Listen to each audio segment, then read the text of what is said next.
All around us, in every part of the UK, are skilled teams of eagle-eyed men and women, working alongside the police to keep us safe. They're the people on the front line, tackling the hazards that place us in danger. As a family, life is so different. It's just absolutely heartbreaking just to know that he's not here. They're cracking down on those who threaten our families. My mum was getting somewhere in the region of 30 scam letters delivered every day. They're protecting us from new dangers that lurk online. As soon as I transferred the money and I saw my account say 0, I knew. These men and women make up the UK's enforcement teams, our defenders.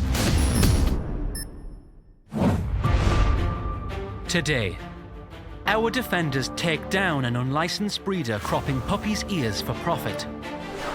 Humans just never cease to amaze me, really, of just how sick they can be. They investigate a fraudster using a fake show home to con victims out of hundreds of thousands of pounds. That show home was never associated or was never commissioned in any way, so it had nothing to do with the company whatsoever. And they catch an organised criminal selling unlicensed medicines online. His objective was to make as much money as possible at the total disregard to public health.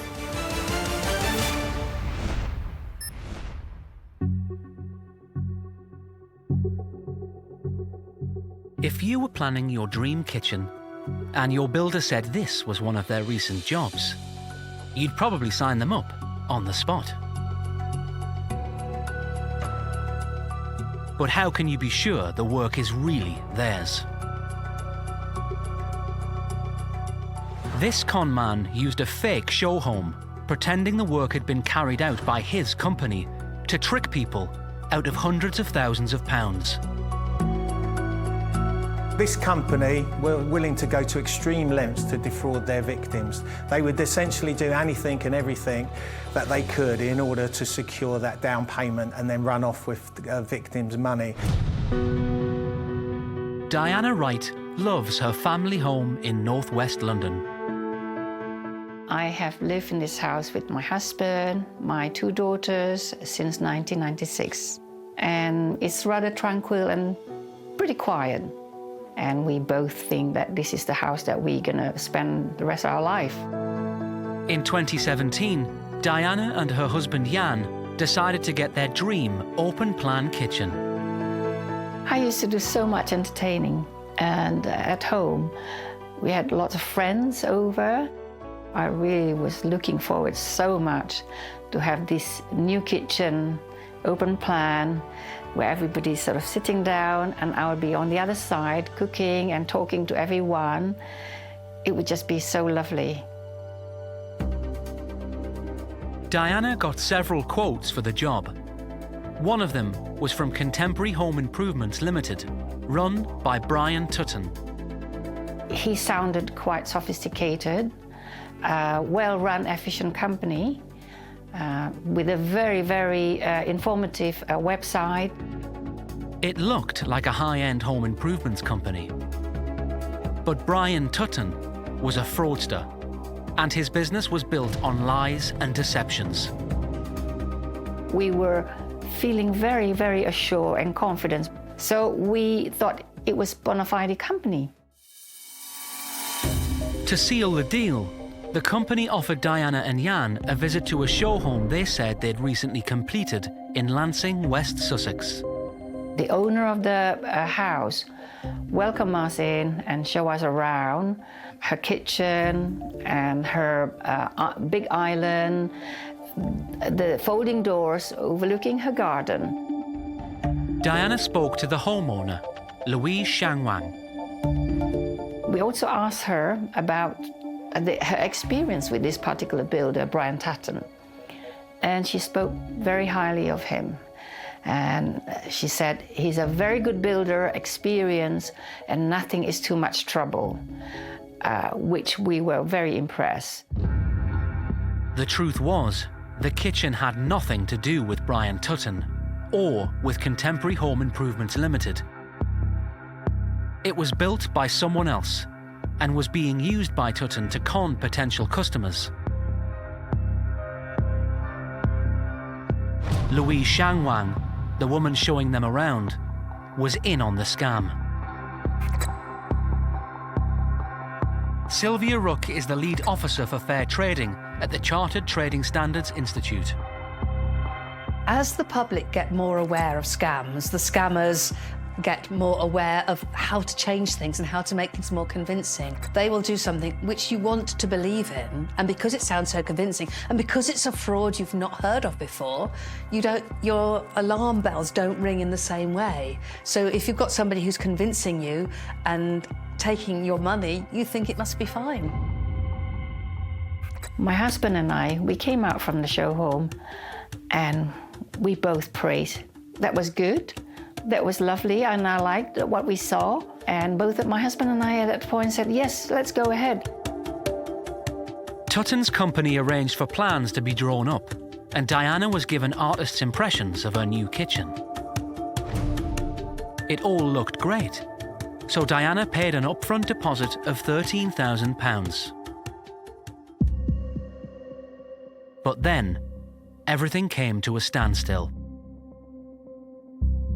They did not lay a single brick. They did not do anything. Kept phoning them, and they never returned my call. Everything went into voicemail, and I sent them urgent email. They never replied. I was frantic, and I was really alarmed. I didn't know what to do. It was a scam, and Diana wasn't alone. 65 families had handed over more than £800,000 for work that was never carried out. It is the stress, the humiliation. And my husband said, now what? You know, our money's gone, our savings gone. I went through so many sleepless nights thinking, what do we do? How can we recoup this money? Later, our defenders close in on 4 fraudsters: the company boss, the show home owner, the salesman, and the architect. Gaining justice for victims is what we do, and this is why we wake up every morning and how we sleep soundly at night.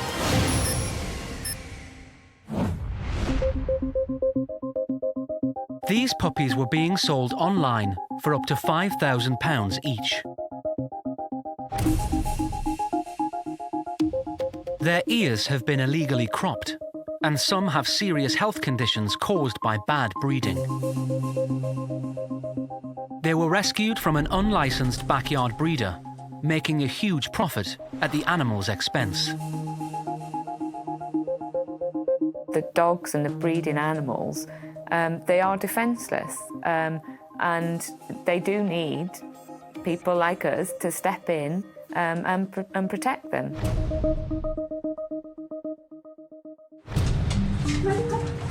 Ow, what was that?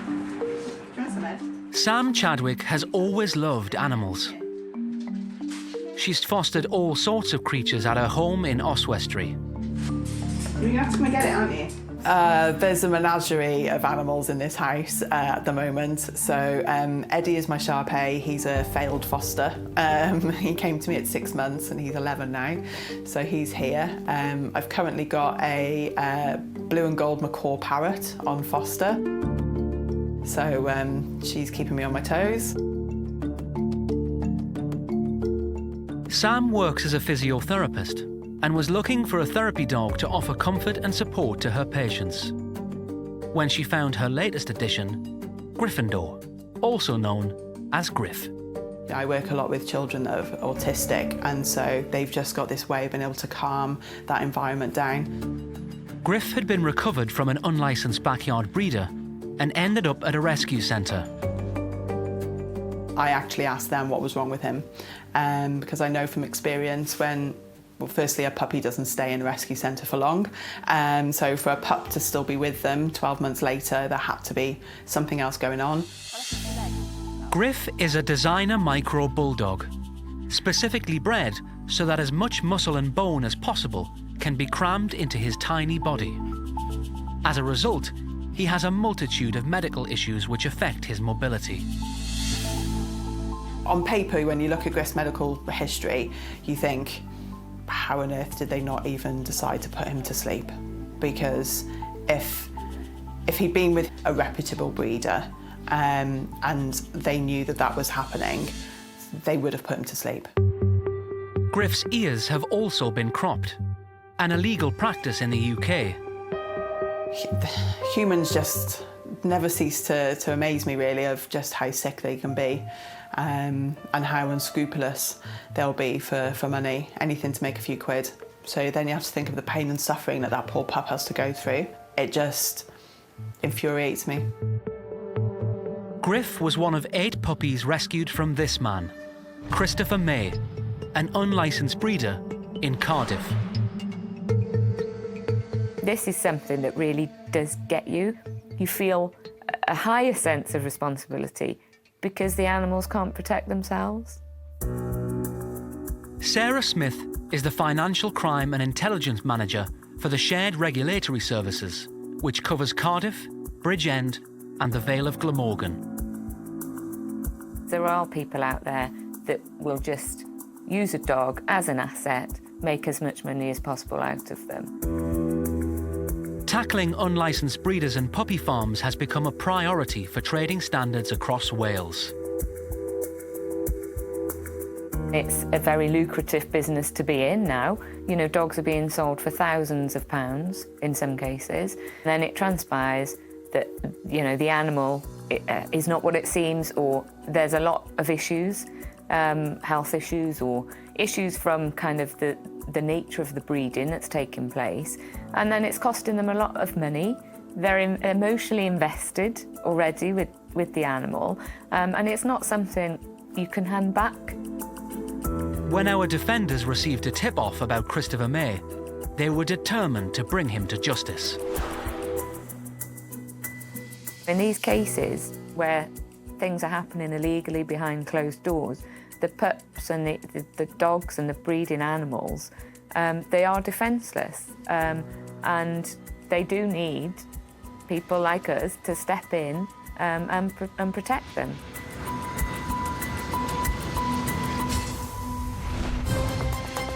Later, putting a stop to Christopher May's illegal money-spinning business. Banning him from doing that for a good number of years is a massive step for us. He had a deprivation order, so that it was a massive impact on his ability to earn money.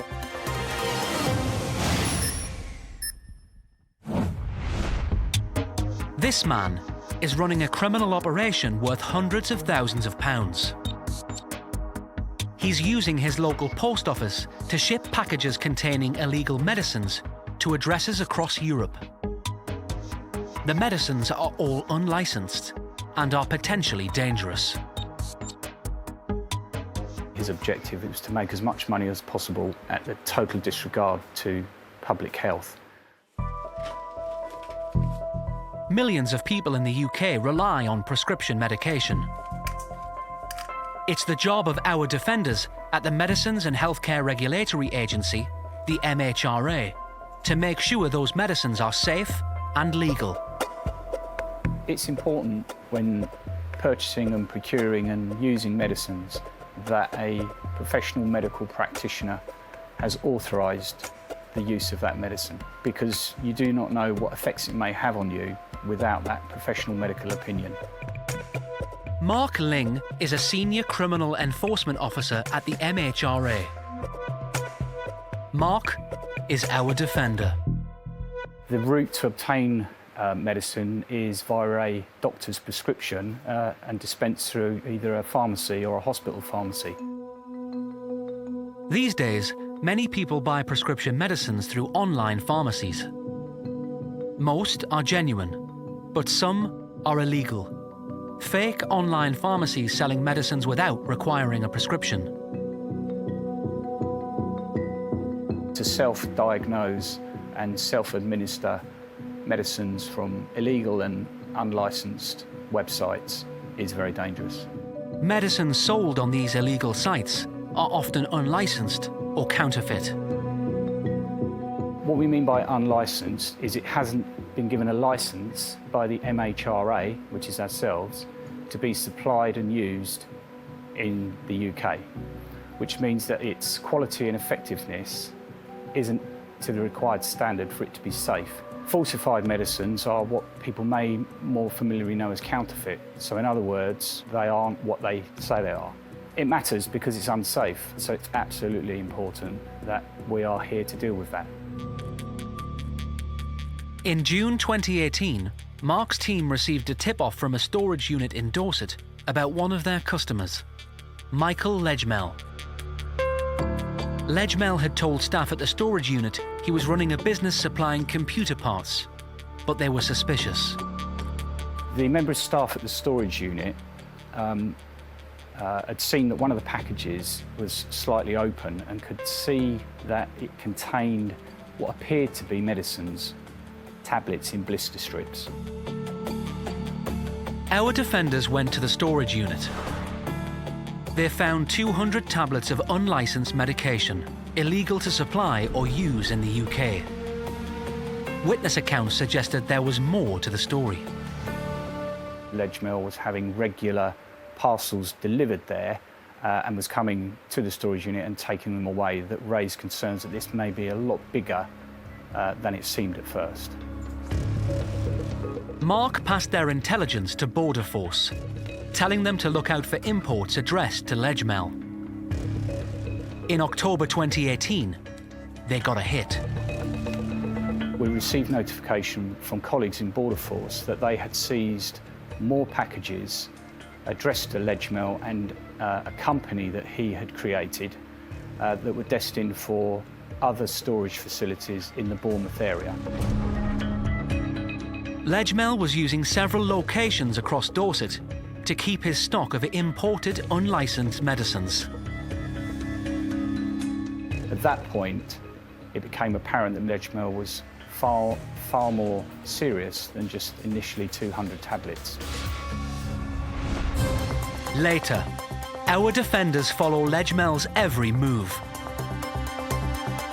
We needed to understand what Mr. Ledgmell was doing and how he was operating, and as a part of that was to place him under surveillance.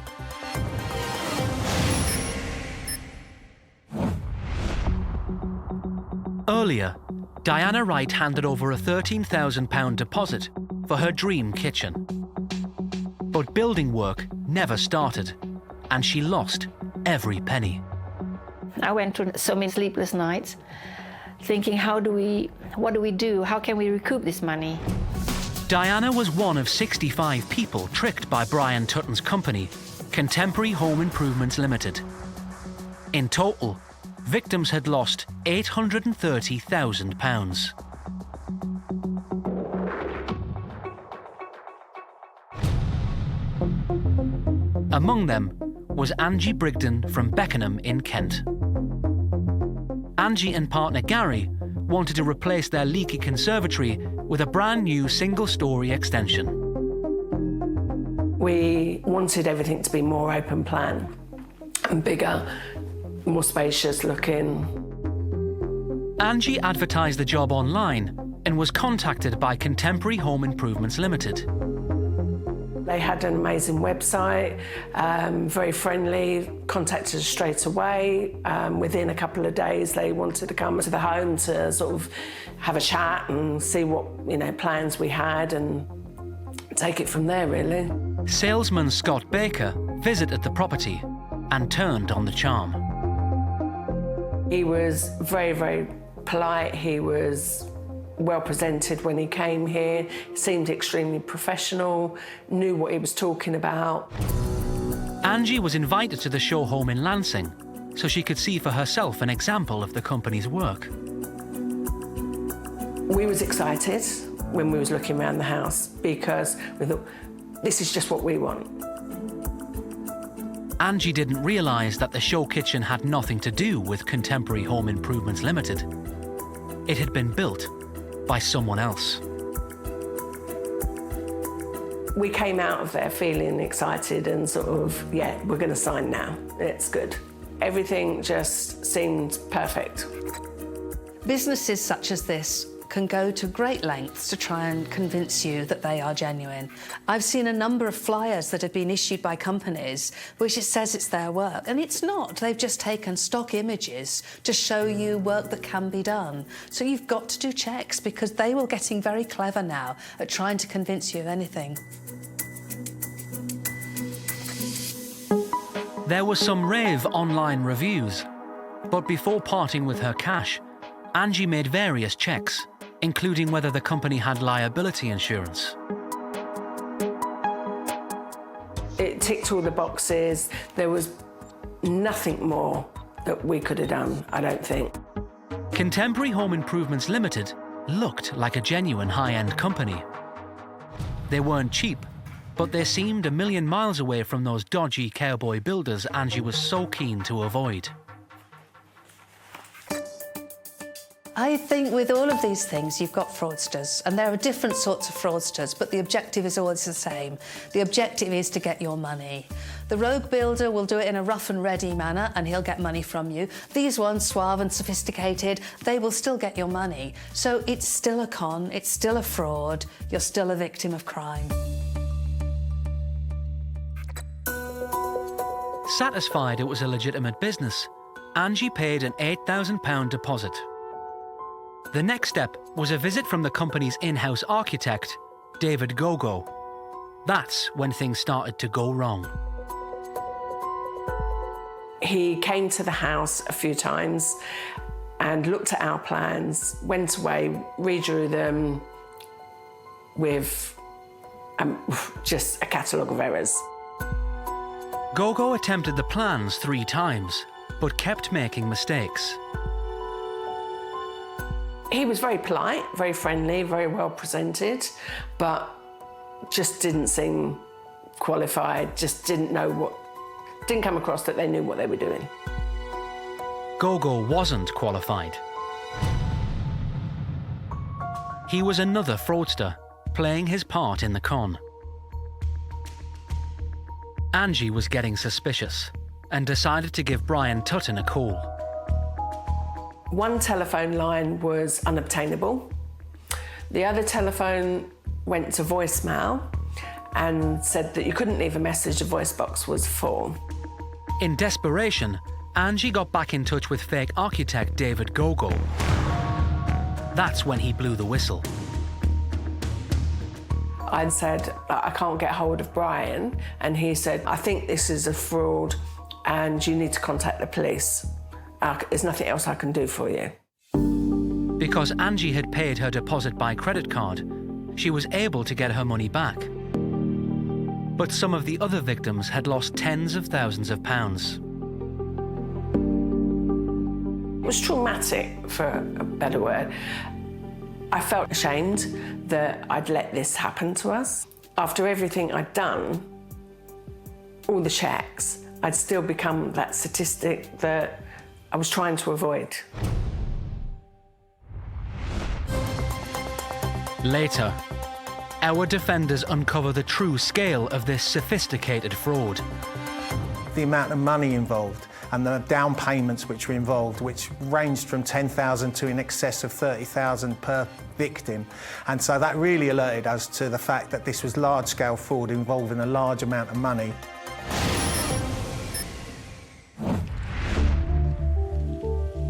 We saw how Christopher May had been reported for breeding puppies illegally. Humans just never cease to amaze me, really, of just how sick they can be and how unscrupulous they'll be for money, anything to make a few quid. Our defenders were investigating after receiving an anonymous tip-off. He was breeding in partnership with someone who'd recently got prosecuted for similar matters. Sarah Smith was on the case. And they were basically kind of bringing that to our attention. The fact he's been breeding for a number of years, some of the lifestyle he was living as well, around assets he had.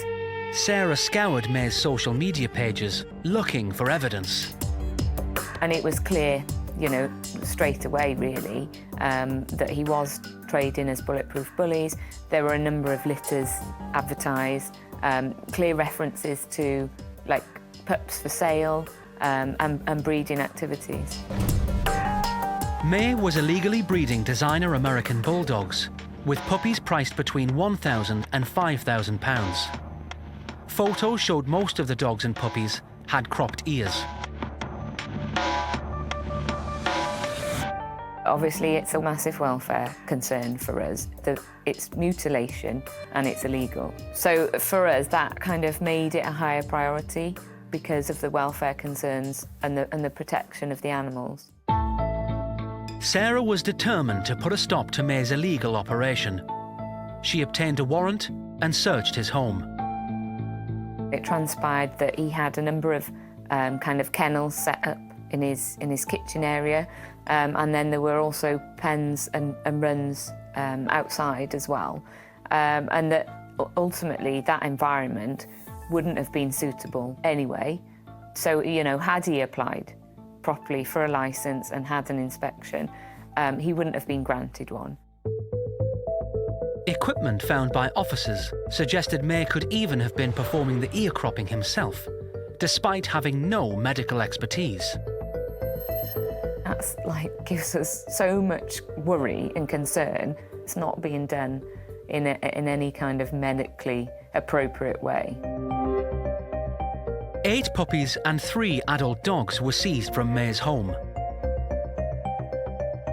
Pet passports and documents were also taken away as evidence. And officers were there. They couldn't match up the passports and paperwork he had with some of the dogs present. So of course then, as part of the kind of animal welfare and animal health protections, they were seized because they'd probably been brought into the country illegally. One of the puppies imported illegally was Gryffindor. May had been planning to breed from him despite his long list of medical conditions. Just chill. Griff was, I think, planned to be like the kind of first micro-bully of his kind in the country. There's no provenance, there's no background, there's no traceability for him. And if May had gone on kind of unchecked and used him as a stud dog, then what happens is those issues just get passed down. Vets' records showed May had registered more than 60 dogs. He'd been breeding unlicensed for years. In December 2021, Christopher May pleaded guilty to 4 offences, including illegal dog breeding. But he declined to face up to the cameras. Ultimately, in terms of what we could prove with the right documentation or evidence, we had one case of illegal landing, which was relating to Griff. And we had the mutilation on 2 of the pups, because of course we had to prove that it happened when he was in possession or control of the animals. And then one kind of overall charge of illegal breeding. May was jailed for 16 weeks and banned from owning or keeping animals for 8 years. He was also ordered to pay £11,000, some of which would go to the rescue centre to cover the cost of housing his dogs. You know, the sentence that was handed down by the court was pretty strong, to be honest, and I think it was, you know, it was obviously very positive for us, but it reflected the case and the fact that he'd been doing it for a number of years, the mutilation charges, the disregard of the animal, and that it was an enterprise. It was a business to make money.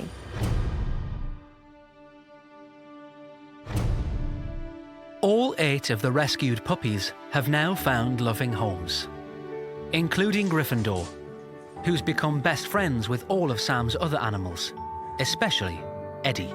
Griff settled in really well, to be fair, but what I didn't quite bargain for was how much of a duo that they would end up being.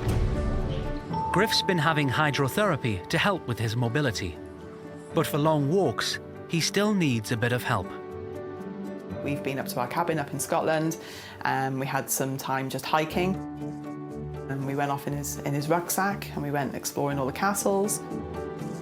Sam's determined that despite his rocky start, Griff will have a full and happy life. So Griff's life going forward is just like any other dog. He eats a lot.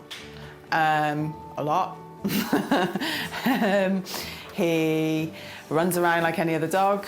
So for me, in the time that we have him, is just to make sure that it's as pain-free and as happy as it can be.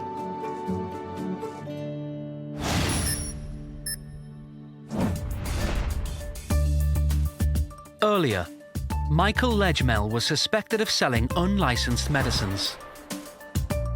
We received notification from colleagues in Border Force that they had seized more packages addressed to Ledgmell, and at that point it became apparent that Mr. Ledgmell was far more serious than just initially 200 tablets. To find out more about Ledgmell's activities, our defenders placed him under surveillance. As the surveillance operation commenced, the evidence against Mr. Ledgmell strengthened considerably. MHRA Senior Enforcement Officer Mark Ling followed Ledgmell for 7 weeks. Our surveillance operation identified the vehicle that Ledgmell was using. It also identified a post office that he was consistently using in order to post medicines out through the Royal Mail postal system. This surveillance footage shows Ledgmell dropping off large bags of parcels to the same post office on multiple occasions. Mark's team seized the packages Ledgmell posted. They were unlicensed medications which are illegal to supply in the UK. What Ledgmell was doing was supplying via an illegal website an unlicensed medicine, which, if a member of the public bought it, they had no guarantee that it was safe or indeed what it contained. The packages were destined for addresses across Europe. What started as 200 tablets now appeared to be a huge international operation worth hundreds of thousands of pounds. That supply network spanned the whole of Europe, so he was supplying customers in the United Kingdom, France, Germany, and many other European countries. From the packages, Mark identified another key address, a bedsit in Bournemouth. Another address that was unknown to us at that time, that later was found to be a further storage facility and effectively the posting and packing setup for his supply operation.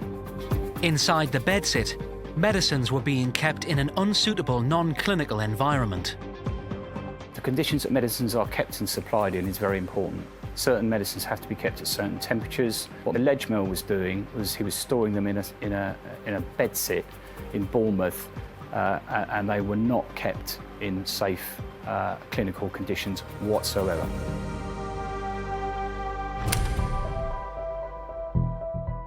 Ledgmell's wife was also seen at the bedsit. She was helping him package the medicines for distribution.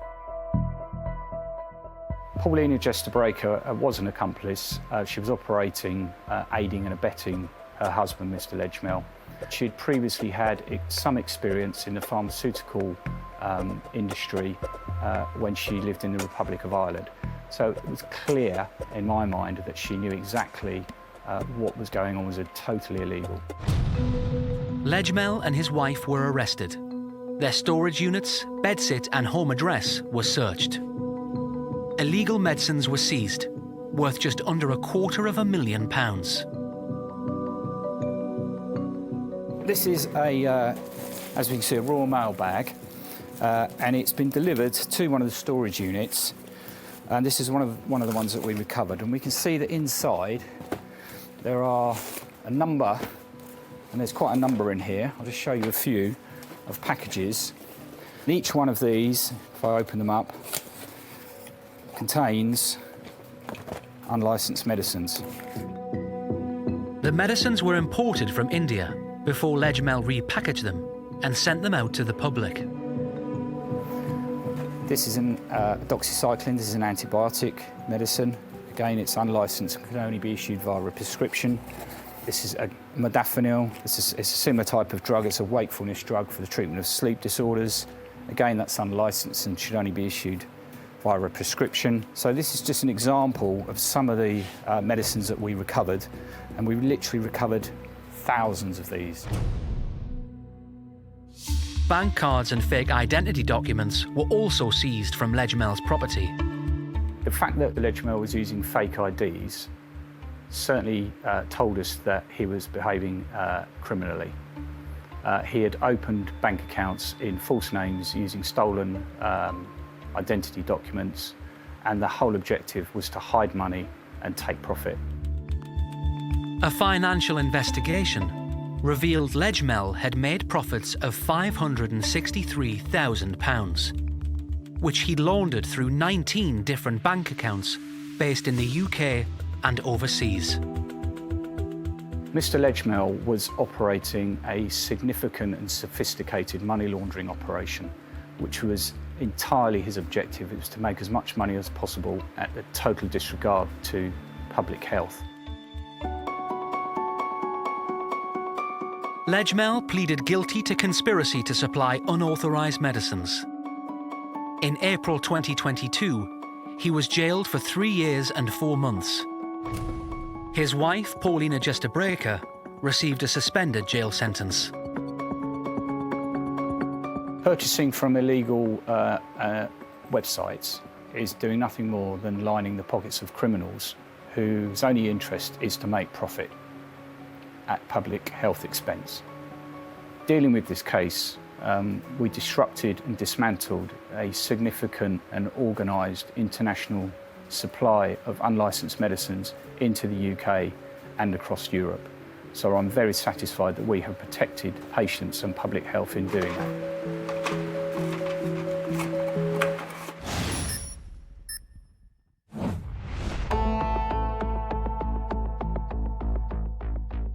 We've seen how Angie Brigden and Diana Wright were taken in by a magnificent show kitchen. We was excited when we was looking around the house because we thought, this is just what we want. They were both so impressed, they handed over thousands of pounds. But the whole thing was a scam. Brian Tutton's company, Contemporary Home Improvements Limited, looked like a slick professional business. The name Contemporary Home Improvements obviously gives you the impression that it's modern, it's up to date, that they'll probably be timely in everything they do, and that they're efficient. But it was an illusion, carefully designed to con customers out of thousands of pounds.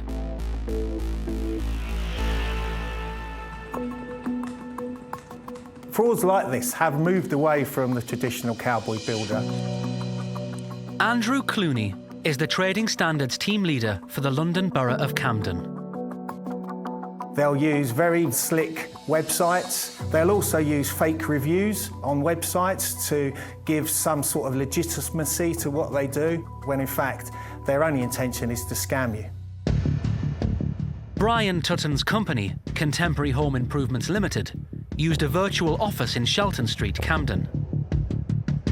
In September 2017, complaints about the company started to arrive at Trading Standards. People had paid a large deposit for building works and nothing had happened. And basically, a lot of the consumers were coming to us with evidence that not a brick had been laid, in fact. There were 65 complaints from across London and the South East. Each victim had lost between £10,000 and £30,000, and in every case, no work had been done. This was large-scale fraud involving a large amount of money, and it wasn't necessarily the amount of victims that was necessarily the issue. It was the amount of money which was being taken from each individual. Andrew's team launched a joint investigation with National Trading Standards and the Met Police. It didn't take long for the extent of the deception to emerge.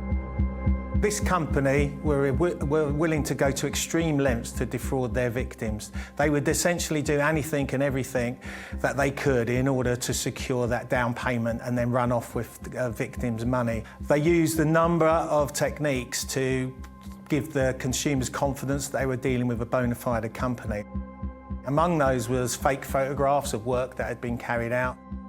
They went round to people's homes and with what they said was a qualified architect. In fact, that architect was never qualified at all.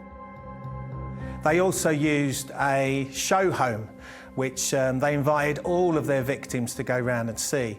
Now, that show home was never associated or was never commissioned in any way, or any work was associated with Contemporary Home Improvements Limited, so it had nothing to do with the company whatsoever. The company tricked customers into handing over a total of £830,000. It's very complex for us as investigators to go through a case like this because there's multiple layers of fraud, and we have to follow all reasonable inquiries and investigate each and every separate allegation fully. The willingness of victims to give evidence was crucial. In total, 23 victims provided statements. We are exceptionally grateful to every single person who's brave enough to stand up and say, I've been conned, they've got my money, and willing to provide us with a witness statement, because we cannot get to court without the complainant's help. If you don't have statements, you never get to court, and the fraudster can get away with their criminality. So the fact that these victims came to us and were willing to give statements was very, very important for us ever getting this case over the line. Brian Tutton and Scott Baker were found guilty of conspiracy to defraud. They were jailed for 7 years and 4 years, respectively. Fake architect David Gogo got a 14-month suspended jail sentence. And Louise Shangwang, whose kitchen was used as a show home, got a 22-month suspended jail sentence. We hope that this outcome sends a very serious message to other potential fraudsters, that we will pursue them and we will go to the ends of the earth in order to get them to court and for them to see justice. Angie and Diana are grateful for the tireless determination of our defenders. Obviously, we'd like to say a big thank you for the support and everything that they've given and getting this case to court. It's really commended and much welcome by all the victims. We felt justice is served. Thank you for your hard work.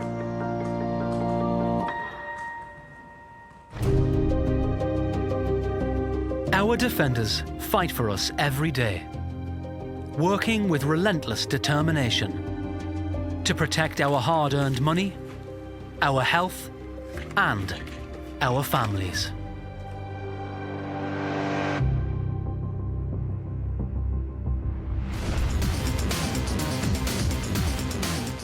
A social media story too good to be true, with many people losing thousands of pounds. Scamland, Money Mayhem and Maseratis on iPlayer. Press red now. Their parents tried to protect their inheritance, however the plan failed. Rip Off Britain next on BBC One.